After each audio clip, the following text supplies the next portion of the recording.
Hello friends, എല്ലാവർക്കും ഷീബാസ് കിച്ചണിലേക്ക് സ്വാഗതം. ഇന്നത്തെ റെസിപ്പി ഓണത്തിനൊക്കെ തയ്യാറാക്കാൻ പറ്റിയ നല്ലൊരു അടിപൊളി സേമിയ കസ്റ്റാർഡ് പായസത്തിൻ്റെ റെസിപ്പിയാണ്. എല്ലാവരും ഒന്ന് ട്രൈ ചെയ്ത് നോക്കണം. വളരെ ഈസിയായിട്ട് തയ്യാറാക്കിയെടുക്കാൻ പറ്റിയ നല്ലൊരു പായസമാണിത്. ഇഷ്ടമാകുന്നെങ്കിൽ ഒന്ന് ലൈക്ക് ചെയ്ത് സപ്പോർട്ട് ചെയ്യണേ. ആദ്യമായിട്ടാണ് കാണുന്നവരാണെങ്കിൽ പ്ലീസ് ഒന്ന് സബ്സ്ക്രൈബ് ചെയ്യാനും മറക്കരുതേ. എന്നാൽ നമുക്ക് ഇതെങ്ങനെയാണ് തയ്യാറാക്കുന്നതെന്ന് നോക്കാം. അതിനായി ഞാനിവിടെ ഒരു പാൻ സ്റ്റൗവിലേക്ക് വെച്ച് കൊടുത്തിട്ടുണ്ട്. അത് നന്നായിട്ടൊന്ന് ചൂടായി വന്നതിന് ശേഷം അതിലേക്ക് 1 ടേബിൾ സ്പൂൺ നെയ്യ് ചേർത്ത് കൊടുക്കാം. നെയ്യ് ഇവിടെ നന്നായിട്ട് ചൂടായി വന്നിട്ടുണ്ട്. ഇനി അതിലേക്ക് 1 ടേബിൾ സ്പൂൺ കാഷ്നട്ട് ചേർത്ത് ഒന്ന് റോസ്റ്റ് ചെയ്തെടുക്കാം. കാഷ്നട്ടും കിസ്മിസൊക്കെ ഓരോരുത്തരുടെ ആവശ്യാനുസരണം ചേർത്ത് കൊടുക്കാവുന്നതാണ്. കാഷ്നട്ട് ഇവിടെ റോസ്റ്റായി വന്നിട്ടുണ്ട്. ഇനി അതിലേക്ക് കിസ്മിസും കൂടെ ചേർത്ത് കൊടുക്കാം. ഞാനിവിടെ കറുത്ത മുന്തിരിയാണ് ഇതിലേക്ക് എടുത്തിട്ടുള്ളത്. അതും കൂടെ ചേർത്തതിന് ശേഷം നന്നായിട്ട് അതും കൂടെ ഒന്ന് റോസ്റ്റ് ചെയ്തെടുക്കാം. കാഷ്നട്ടും കിസ്മിസൊക്കെ റോസ്റ്റായി വന്നിട്ടുണ്ട്. അത് നമുക്കൊരു ബൗളിലേക്ക് മാറ്റി കൊടുക്കാം.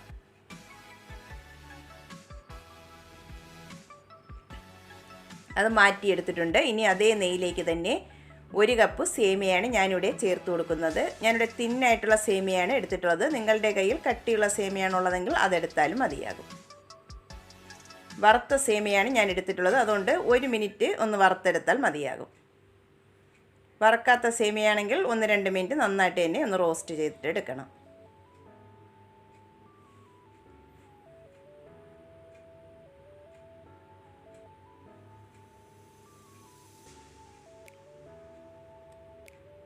സേമിയ ഇവിടെ നന്നായിട്ട് തന്നെ ഒന്ന് റോസ്റ്റായി വന്നിട്ടുണ്ട്. ഇത്രയും മതിയാവും. നമുക്കിനി ഇതിലേക്ക് പാല് ചേർത്ത് കൊടുക്കാം. ഞാനിവിടെ 1/2 ലിറ്റർ പാലാണ് എടുത്തിട്ടുള്ളത്. അതിലേക്ക് 1/2 കപ്പ് വെള്ളവും കൂടെ ചേർത്ത് കൊടുത്തിട്ടുണ്ട്.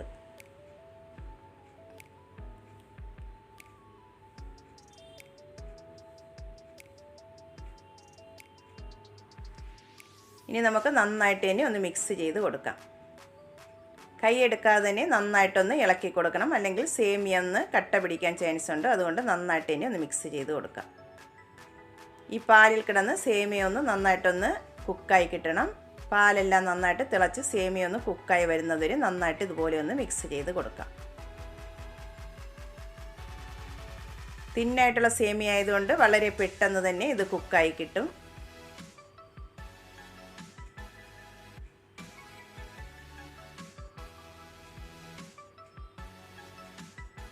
പാലെല്ലാം നന്നായിട്ട് തന്നെ തിളച്ച് സേമിയെല്ലാം നന്നായിട്ട് കുക്കായി വന്നിട്ടുണ്ട്. നമുക്കിനി ഇതിലേക്ക് മധുരത്തിന് ആവശ്യമായിട്ടുള്ള പഞ്ചസാര ചേർത്ത് കൊടുക്കാം. ഞാനിവിടെ 1/4 കപ്പ് പഞ്ചസാരയാണ് എടുത്തിട്ടുള്ളത്. അത് ചേർത്ത് കൊടുക്കാം. നിങ്ങളുടെ മധുരത്തിനനുസരിച്ച് ചേർത്ത് കൊടുക്കാവുന്നതാണ്. ഇത് നല്ല കറക്റ്റായിട്ടുള്ള ഒരു മധുരമാണ്. പഞ്ചസാരയും കൂടെ ചേർത്തതിന് ശേഷം നന്നായിട്ട് തന്നെ ഒന്ന് മിക്സ് ചെയ്തെടുക്കാം. പഞ്ചസാര എല്ലാം പാലിൽ നന്നായിട്ടൊന്ന് മെൽറ്റായി വരുന്നതുവരെ ഒന്ന് മിക്സ് ചെയ്ത് കൊടുക്കാം.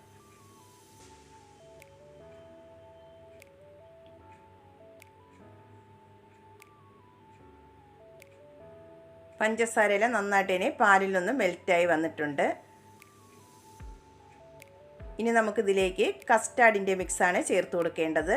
ഞാൻ അതിനായിട്ട് 1/4 കപ്പ് പാലിലേക്ക് 2 ടേബിൾ സ്പൂൺ കസ്റ്റാർഡ് പൗഡർ ചേർത്ത് കൊടുക്കുന്നുണ്ട്. എന്നിട്ട് നന്നായിട്ട് തന്നെ ഒട്ടും കട്ടയില്ലാതെ ഒന്ന് മിക്സ് ചെയ്തെടുക്കാം.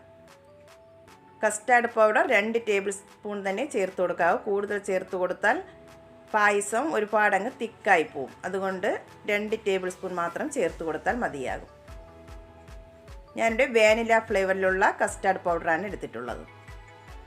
നന്നായിട്ട് തന്നെ ഒട്ടും കട്ടയില്ലാതെ ഒന്ന് മിക്സ് ചെയ്തെടുക്കാം.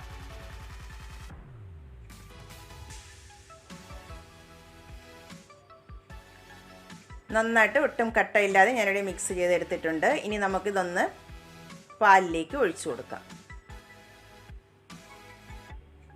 ഒന്നും കൂടെ ഒന്ന് മിക്സ് ചെയ്തതിന് ശേഷം വേണം ഒഴിച്ചു കൊടുക്കാനായിട്ട്. അല്ലെങ്കിൽ അത് അടിയിൽ വന്ന് അത് കട്ട കെട്ടിയിരിക്കും. അതുകൊണ്ട് ഒന്നും കൂടെ മിക്സ് ചെയ്തതിന് ശേഷം നമുക്ക് പാലിലേക്ക് ചേർത്ത് കൊടുക്കാം. ലോ ഫ്ലെയിമിൽ വെച്ചിട്ട് വേണം കസ്റ്റാർഡിൻ്റെ മിക്സ് ചേർത്ത് കൊടുക്കാനായിട്ട്. അല്ലെങ്കിൽ ഇത് കട്ട പിടിക്കാൻ ചാൻസ് ഉണ്ട്. അതുകൊണ്ട് ലോ ഫ്ലെയിമിലേക്ക് ആക്കിയിട്ട് വേണം കസ്റ്റാർഡ് മിക്സ് ചേർത്ത് കൊടുക്കാനായിട്ട്. എന്നിട്ട് കൈ എടുക്കാതെ തന്നെ നന്നായിട്ട് തന്നെ ഒന്ന് ഇളക്കി കൊടുക്കാം.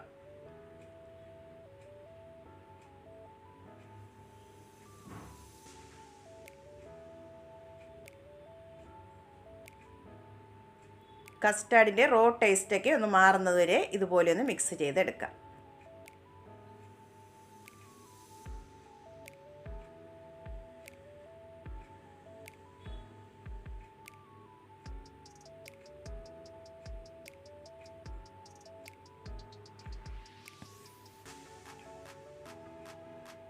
കസ്റ്റാർഡിൻ്റെ റോ ടേസ്റ്റൊക്കെ മാറി നന്നായിട്ടേനെ തിളച്ച് വന്നിട്ടുണ്ട്. പായസം ഇത്രയും മതിയാവും. ഇത് കുറച്ചുകൂടെ തണുത്ത് വരുമ്പോൾ ഒന്നും കൂടെ ഒന്ന് തിക്കായി കിട്ടും. പായസം ഇവിടെ റെഡി ആയിട്ടുണ്ട്. നമുക്കിനി അതിലേക്ക് റോസ്റ്റ് ചെയ്ത് വെച്ചിട്ടുള്ള കിസ്മിസും കാഷ്നട്ടും കൂടെ അതിലേക്ക് ചേർത്ത് കൊടുക്കാം. എന്നിട്ട് ഒന്നും കൂടെ നന്നായിട്ടേനെ ഒന്ന് മിക്സ് ചെയ്തെടുക്കാം. കുറച്ച് ഞാനിവിടെ മാറ്റി വെച്ചിട്ടുണ്ട്. ഗാർണിഷിങ്ങിനായിട്ട് കുറച്ച് അതിലേക്ക് ചേർത്ത് കൊടുത്തിട്ടുള്ളൂ. നല്ല ടേസ്റ്റി ആയിട്ടുള്ള പായസമാണ്. എല്ലാവരും ട്രൈ ചെയ്ത് നോക്കണം. നമുക്കിനി ഇത് ബൗളിലേക്ക് ഒഴിച്ചു കൊടുക്കാം. ഇനി അതിൻ്റെ മുകളിലായിട്ട് നേരത്തെ റെഡിയാക്കി വെച്ചിട്ടുള്ള കാഷ്നട്ടും കിസ്മിസും ഒക്കെ വെച്ച് ഒന്ന് ഗാർണിഷ് ചെയ്ത് കൊടുക്കാം. കുറച്ച് ബദാമും പിസ്തയും കൂടെ ഞാനിവിടെ ഒന്ന് കട്ട് ചെയ്തെടുത്തിട്ടുണ്ട്. അതും കൂടെ ചേർത്ത് കൊടുക്കുന്നുണ്ട്. നല്ല ടേസ്റ്റി ആയിട്ടുള്ള പായസമാണ്. അതുപോലെ വളരെ ഈസി ആയിട്ട് തന്നെ നമുക്ക് തയ്യാറാക്കി എടുക്കാൻ പറ്റും. എല്ലാവരും ഒന്ന് ട്രൈ ചെയ്ത് നോക്കണം. എന്നിട്ട് ഫീഡ്ബാക്ക് അറിയിക്കാൻ മറക്കല്ലേ. വീഡിയോ ഇഷ്ടമാകുന്നെങ്കിൽ ഒന്ന് ലൈക്ക് ചെയ്യാനും ആദ്യമായിട്ടാണ് കാണുന്നവരാണെങ്കിൽ ഒന്ന് സബ്സ്ക്രൈബ് ചെയ്ത് സപ്പോർട്ടും കൂടെ ചെയ്യണേ.